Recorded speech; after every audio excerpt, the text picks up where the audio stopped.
Well, hello everyone, and welcome back to the next session of our inaugural EVCx forum.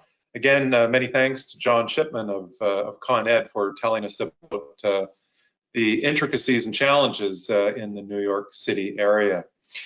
We'd now like to move to our next presenter, who is Franz Lampron of Hydro-Quebec. So Franz, if you wouldn't mind please joining us on screen. Franz, nice to see you.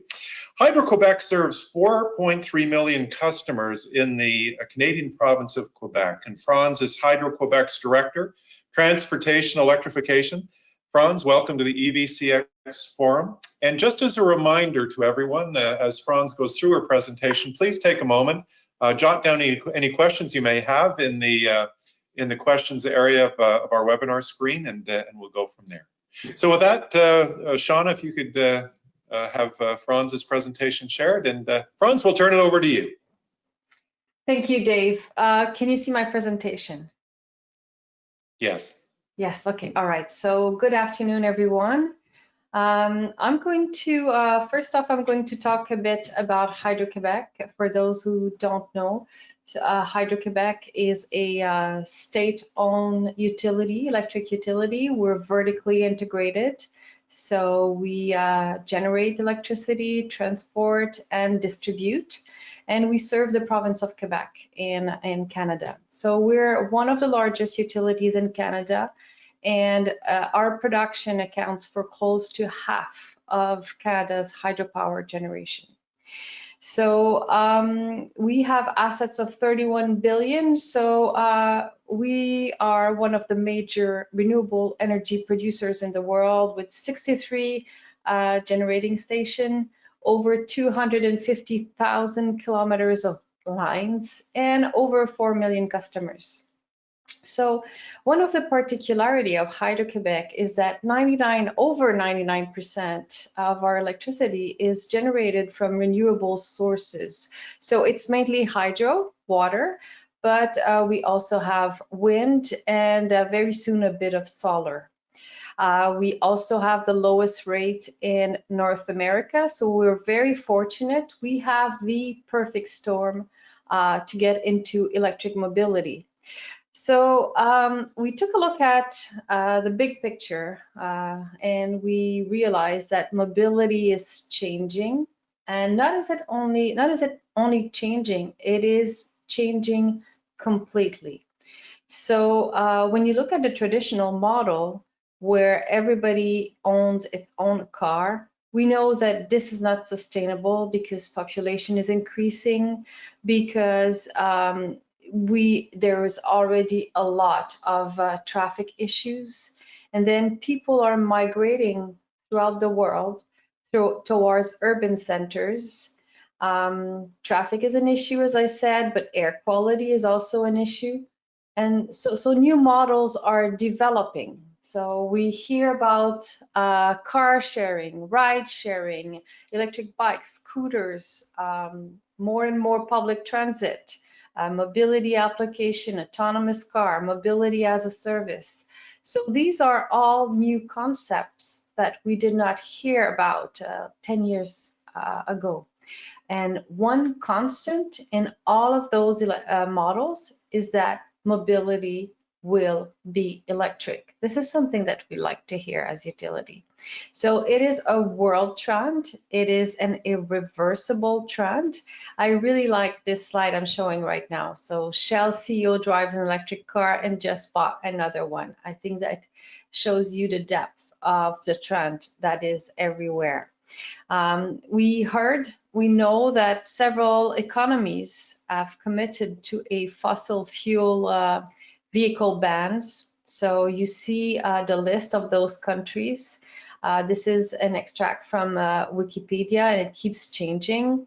So these governments are serious about getting rid of fossil fuel. We know that the price parity of EVs with internal combustion engine vehicles is expected somewhere between 22 and 25, depending on who you're talking to. There's a rapid evolution. I've been in that space for 12 years now, And I see that from one year to the next, everything changes. So we've also witnessed a decreasing in battery prices and a change in consumer behavior. So with all that said, how do we get there? How do we make electric mobility happen? So we decided to first tackle the passenger vehicles. So if you look on your screen, you see the different categories of vehicles, and you see that the light-duty vehicles are responsible for the majority of the population, the vehicle population, but they're also responsible for the majority of the distance travel and the greenhouse gas emission. So it's a good first start.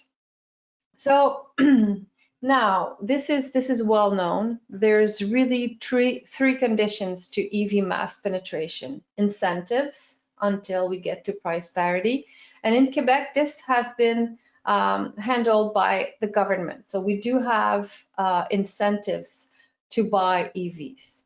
Now, Hydro-Quebec decided that it was going to tackle the infrastructure. Of course, we sell electricity, so we were going to make electricity available to electric vehicle. How did we do that?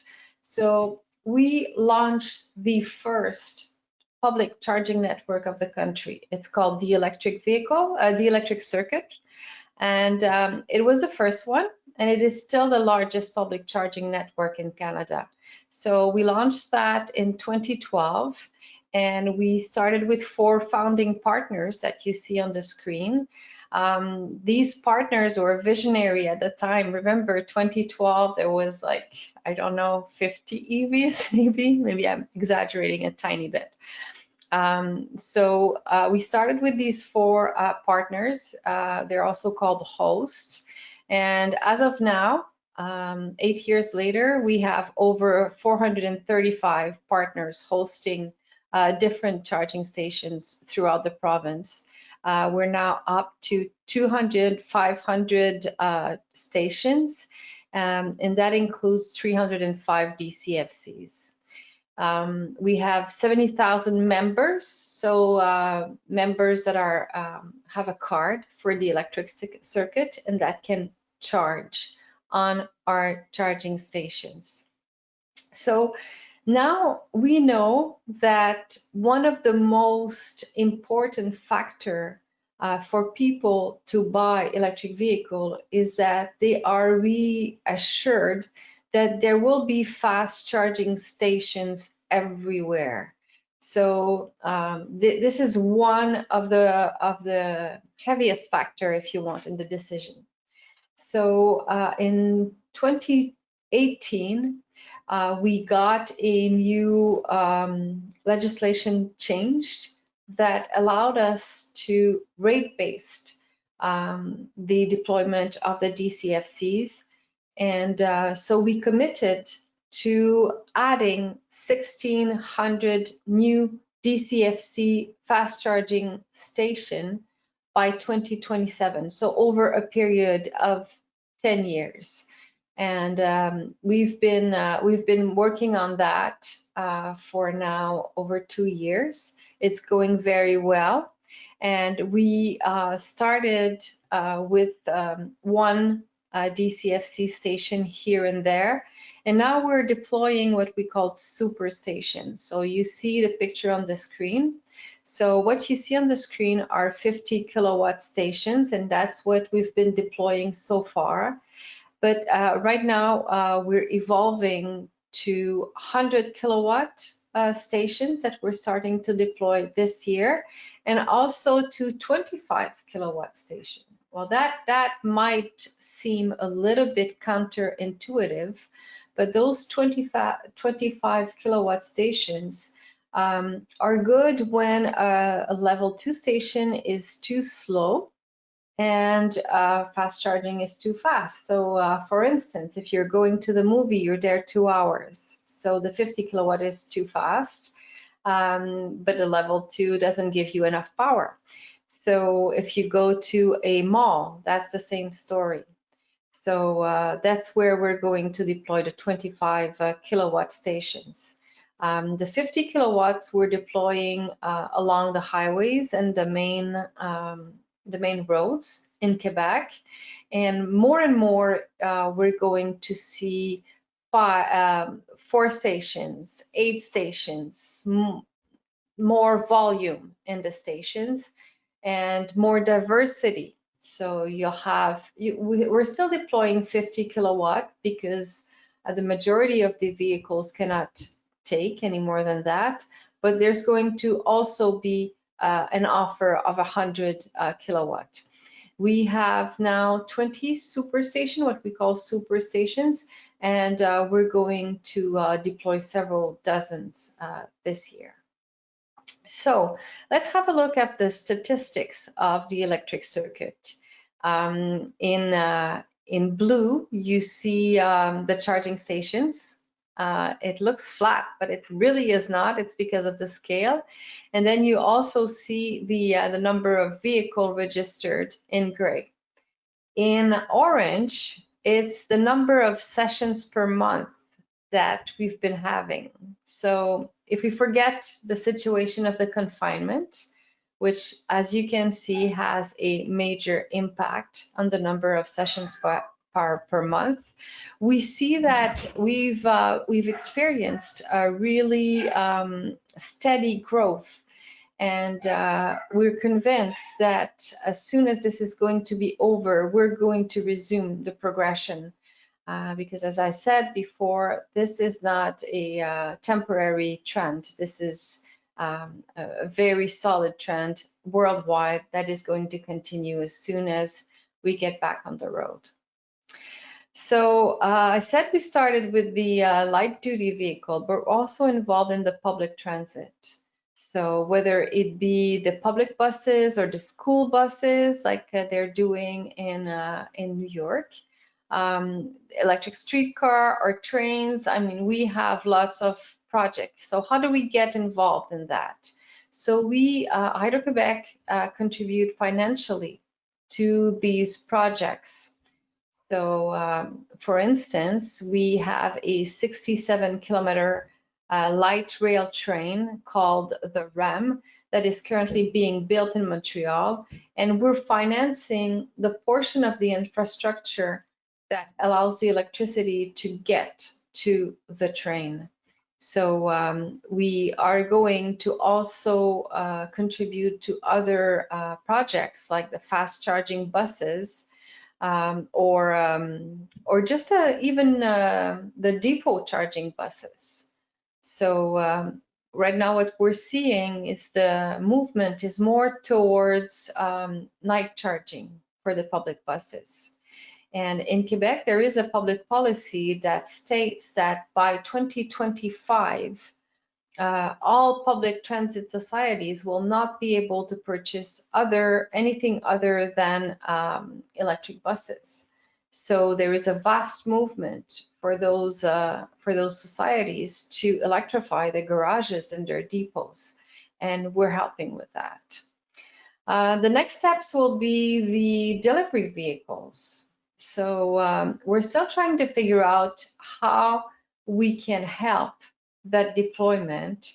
We're not sure yet if it's going to be with a different type of public charging for the delivery vehicles, or if we're going to be involved in electrifying the private facilities of those companies. So we're working on that right now. Eventually, we'd like to get involved also in the long distance transport, whether it be like what Tesla announced, the semi-electric trucks, or so we're questioning. Our questioning is around should we help with the financing of the battery? Should we help with the charging? Should we provide a charging as a service? So these questions are still unanswered, as of now. We're talking with different transportation companies, and we're trying to figure out how to best advance that cause. But this is something that we are definitely interested in.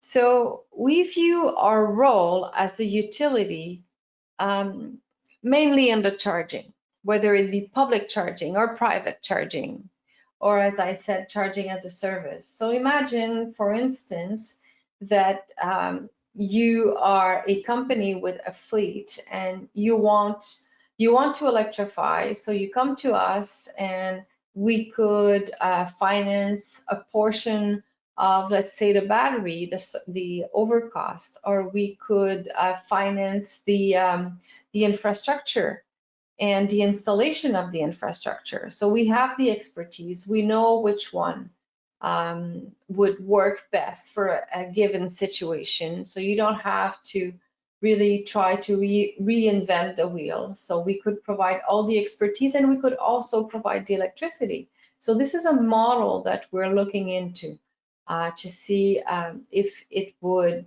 be appreciated, if that's what the fleet operators are looking at. So this is something that we're intensely discussing these days. And then charging for public transit. So our role is really around the charging because we provide electricity, and we feel that charging is another way of providing electricity. But we're also involved in public awareness. So before I said, well, there is 3 conditions for EV mass penetration. One was the incentives that was taken by the government. The other one was infrastructure. And the third one is public awareness.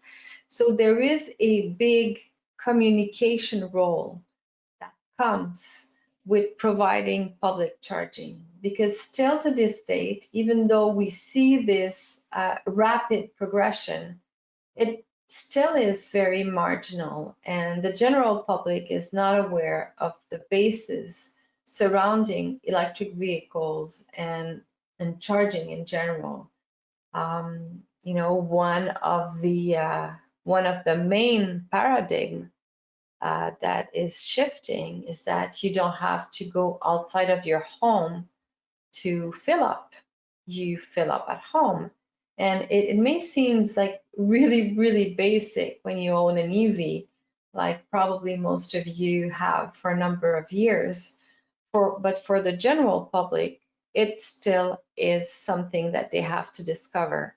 So we feel that in any way we can, when we can do public awareness, we get involved, whether it be in events, whether it be with media. We try to be very active. We also have partnership with EV Owners Association in Quebec, and we do test driving and basically any type of activity that can communicate on EVs.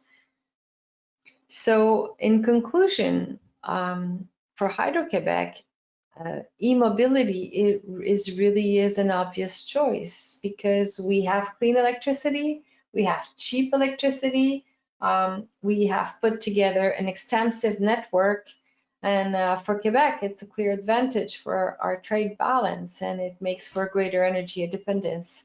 In this time of pandemic, it gives another lighting to the world, to the phrase energy independence. So this is pretty much what I had to tell you for today. I mean, we've been involved in electric transportation for years and years. Myself, I've been in the space since 2008, so I've seen a lot happening. So I would be happy to answer any questions you may have. Thank you. Well, great, Franz. Thank you very much. And if you don't mind, Franz, if you could just tap your video screen so that or your camera, so we can have you join us online as well. Yeah. That would be great. We do have some questions that have come in. The first question is, while you have large urban cities in your service area where there is higher population densities, what are Hydro-Quebec's plans to electrify transportation in the more rural parts of your province where the transportation needs are met by heavier duty vehicles? Yes, this is a very good question. You know, we are limited by the availability of the commercial offer, unfortunately. As you know, the electric trucks are not widely available. But like I said, we intend to be there when these trucks are going to be available. And one of our role as a public utility is to make sure that we service all areas with the same level of service. So, you know, we have like remote areas like Gaspésie, for instance, and we made sure that we have as much DCFCs there as we have in Montreal or Quebec City. So this is one of our goal. So as soon as these rural regions are going to have the availability to trucks, we're going to be there for charging, for sure. Great, thank you very much. The next question, Franz, is what has EV adoption been relative to your baseline forecast? Have the charging stations driven EV uptake as you'd expected at this point?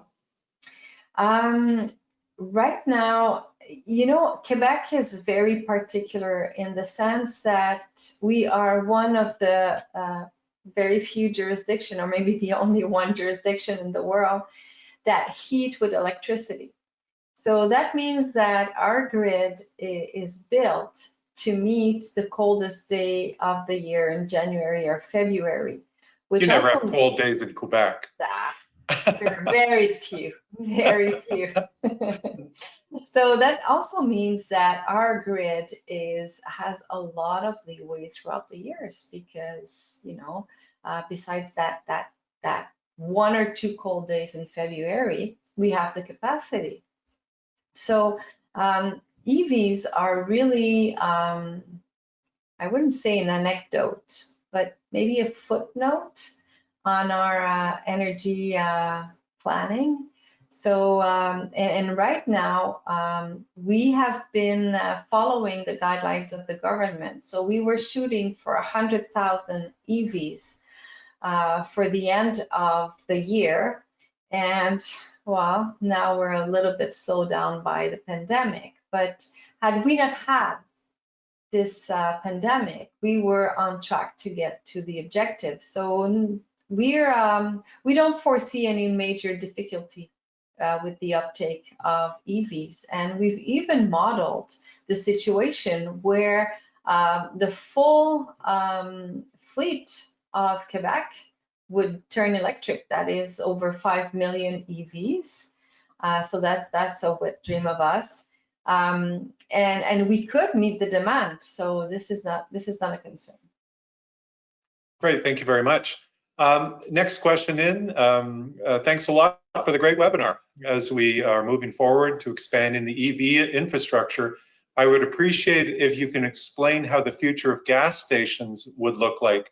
I do mainly focus on public outreach and would like to know how I can encourage people to see that differently from an economic perspective and the future of green jobs. Thanks. Well, obviously, I'm not planning for those gas stations, but we see a vast movement around the world where Shell is investing in electric stations, charging stations. There's a lot of energy companies like BP or what's the name of the French one? I'm forgetting, but there's a lot of oil companies that are investing in electric charging stations. They're buying either a manufacturer or they want to deploy or they want to operate charging stations In Canada, we have a company called Petro-Canada, and they're deploying charging stations. So I think everybody is working at making the transition. Obviously, it's going to take years.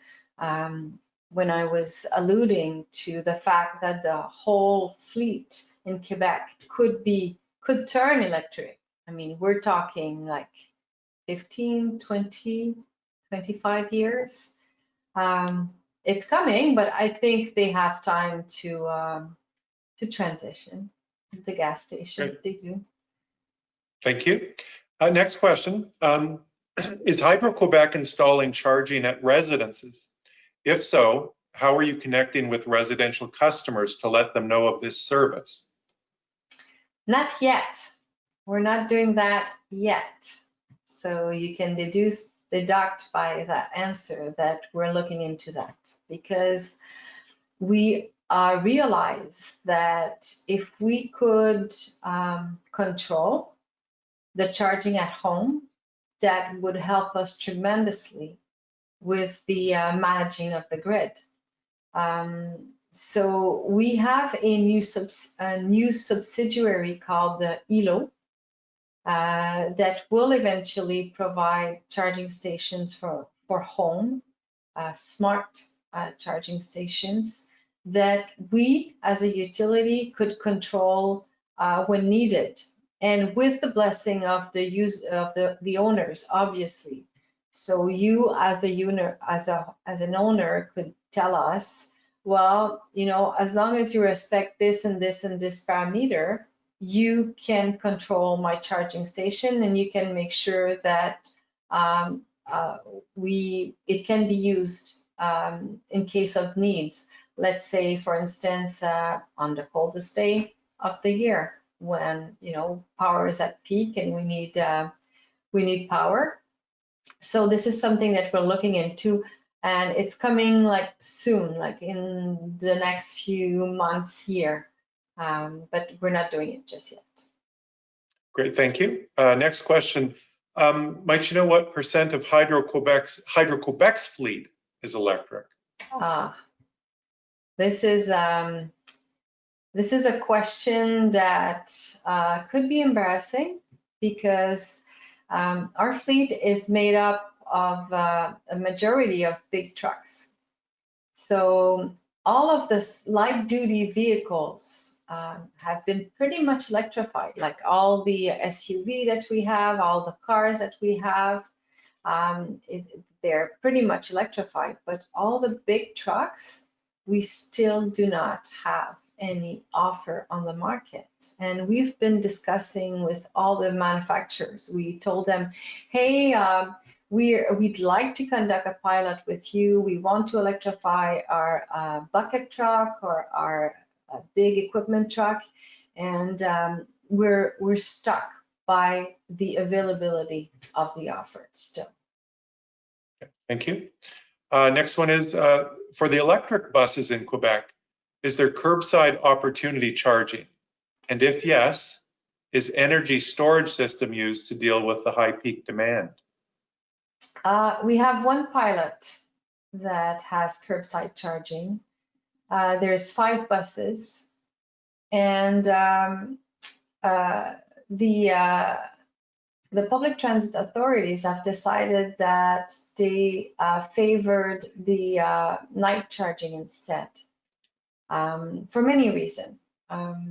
For one thing, they have to take care of that big infrastructure, and it's not part of their core business. They don't want to be bothered with that. I mean, we have difficult conditions in winter. There's ice, there's snow, there's a whole bunch of things, and it is a lot of trouble to train your workforce to take care of that. That's one argument. The other one is that the social acceptance of these humongous stations is not a given. It is very hard. These are big things, and to think that they could introduce that everywhere in the city, is not something that they want to have to think about.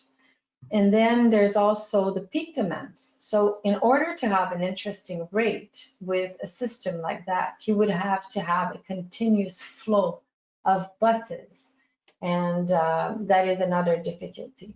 So, and there are other reasons, but I would say most public transit authorities have decided that they prefer the depot charging, which is a lot easier to maintain. So the infrastructure is indoor, and then it's easier. It's all grouped in one place, and you don't need people running around the streets and maintaining these big infrastructure. So I don't think we're going to see any more besides the pilot project that is currently in use in Montreal. Great, that's very instructive.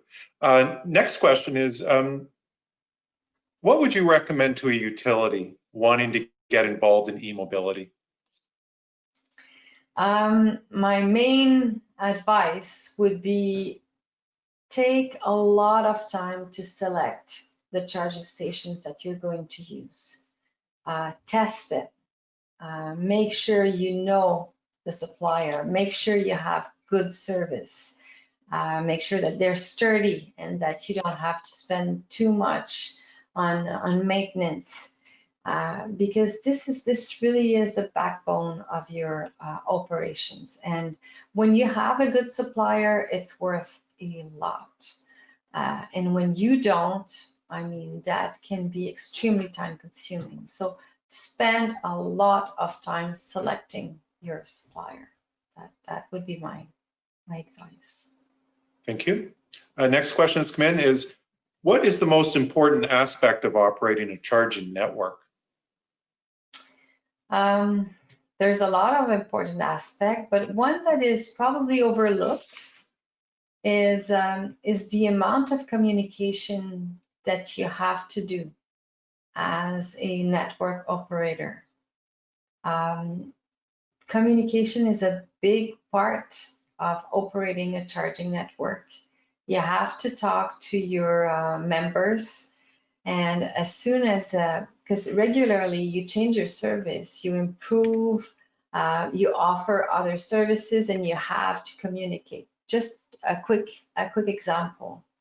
So this year we're going to introduce the 100 kilowatt charging stations, the fast ones, after having had 50 kilowatt for a long time. So instinctively people think, oh, 100 kilowatt, I'm going to charge twice faster. So this is a big communication issue because we have to educate the EV owners. We have to explain to them that it really is the vehicle that decides how much power it can take. And if your vehicle cannot take more than 50 kilowatt, even if I give you 100, you're not going to get any benefit. And on top of that, we have to tell them charging is not linear. So even if your car can accept just a little bit more than 50 kilowatt, it's not going to accept it for the duration of the charging station. A charging session goes up and then it goes down, and sometimes it has a weird shape, like it could be like a staircase, and people do not understand that, because at the gas station it's easy, you know, you just put so many liters and it's linear and there's no problem. So there is a lot of education to do because people assume that it's always the charging station that is wrong. So if someone goes to 100 kilowatt and they don't get 100 kilowatt, then they complain, and it's we're not giving them a good service. So yeah, I would say that do not underestimate the amount of the volume of communication tools, the communication that you have to do, and the repetition, because you get new customers all the time and you have to repeat and repeat and repeat. So yes, this is one aspect that engineers. Often engineers are at the basis of those charging network. Do not suspect. Well, the actual title of this whole conference is EVCx, customer experience, and you're going right down that point. So if I may just expound on that. So what tools or channels do you use to communicate with customers? What do you find most effective? In other words, what's working and what's not working? Well, we still have a good success rate with emails. Just talking directly to our members is still the easiest, but we've developed a whole bunch of different tools. So we have a Facebook page, and very soon we're going to have direct messaging through our mobile app that we're going to be able to talk. Of course, we cannot, write a novel, but little messages we're going to be able to push to our users. And then there are the events.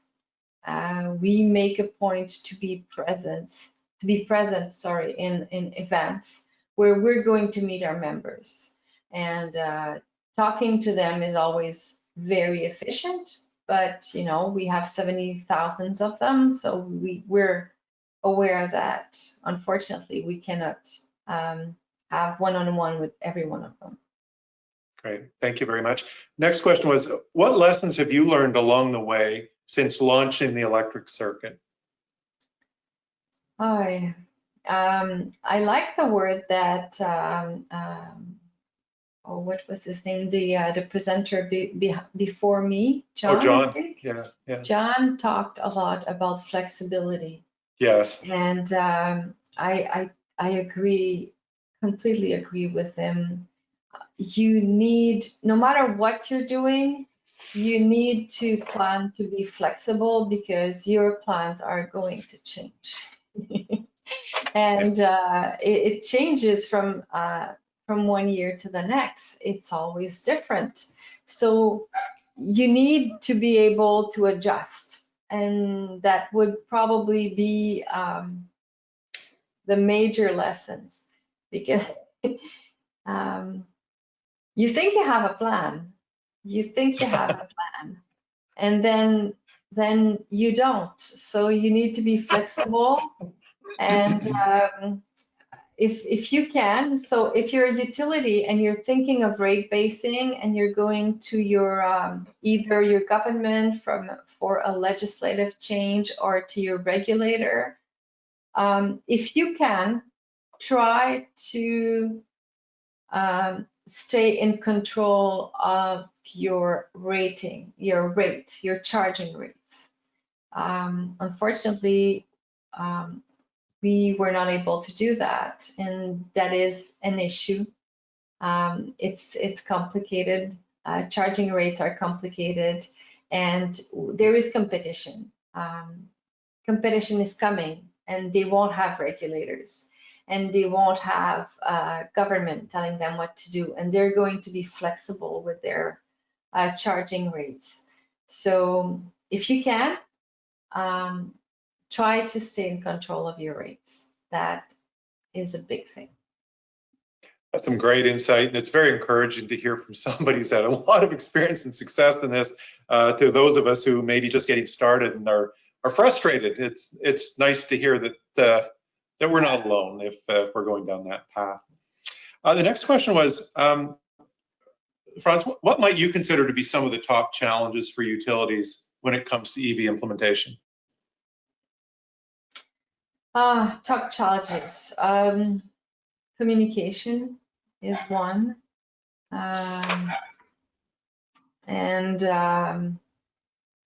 Well, in Quebec, one of the big challenges is the weather. I have what we call the charging station season, because unlike our friends in California or Florida or in those warmer countries, we cannot deploy all year long. So we can only deploy the charging stations from, let's say, May until November maybe, and then you have snow, and so this is a challenge because we have to be ready. We have to be ready by May. And I'm not sure if people realize how many steps there are to do before you're able to go on the ground and dig and install your charging station. So you really need to plan because if you miss your season, you're in trouble. You're in trouble. Yeah. Got it. Thank you. The top things that utilities must get right as they implement their EV strategy. The top 10 things? No, the top things off the top that are important. You have to get these things right. Yes. Well, yeah, choosing the right stations, the right supplier, like I said, because, and I'm repeating myself, but I think it's worth it. Do not believe the fact sheets of the charging stations. Test them. It's very, very important if you don't want to have problems further down the road. And make sure that you have all the flexibilities with all your suppliers. It's very important. Make sure you have a very good back office, a very good system to manage, because there is so many things that you have to deal with when operating a charging station. You have to manage your assets. You have to manage your maintenance. You have to manage your inventories, the dates of the deployment, and then when to change. And so you have to make sure that you select a good back office that will support you to do that. It is very, very important. I would say these two things would probably be the top. If you're starting in the business and you want to make sure that you're starting on the right foot, you don't want to start over, pay attention to those two things. Great. And on the corollary, are there things that you'd say, avoid that, just avoid that? Avoid that.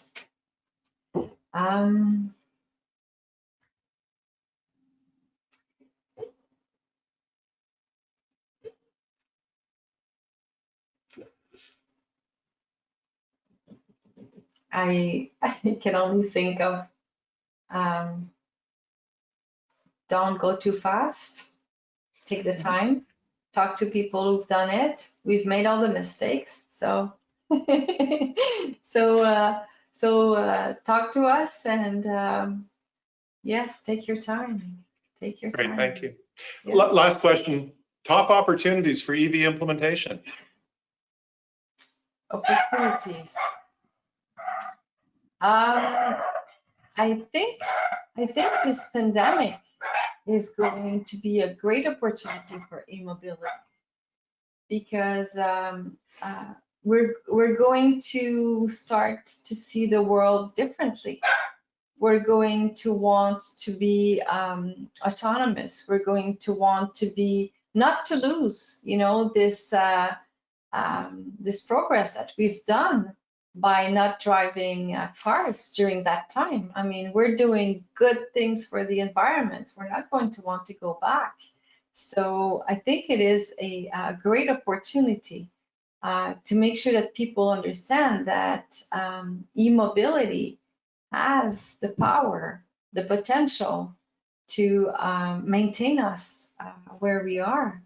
So it's good for the environment. It's crazy to say that, but just like the pandemic is, EVs can contribute to maintaining that new level of clean air. Well said. And on that, Franz, thank you so much for sharing your wealth of experience and that you've had in the province of Quebec. You're taking a great leadership role there, and thank you for sharing some of those ice-breaking moments that some of the others of us that haven't gotten there yet will no doubt experience. So we appreciate that commentary. So with that, we'll thank you. You can please go back on mute and remove yourself from the screen. Thank you very much. And with that, we're now going to move into our next break session. So we'll be coming back at 3:15 Eastern sharp, and we'll be hearing from back. We're going from north, we're going south, we're going back down to Texas, and we're going to hear from Carl Popham from Austin Energy. So with that, we'll look forward to seeing you at 3:15 Eastern.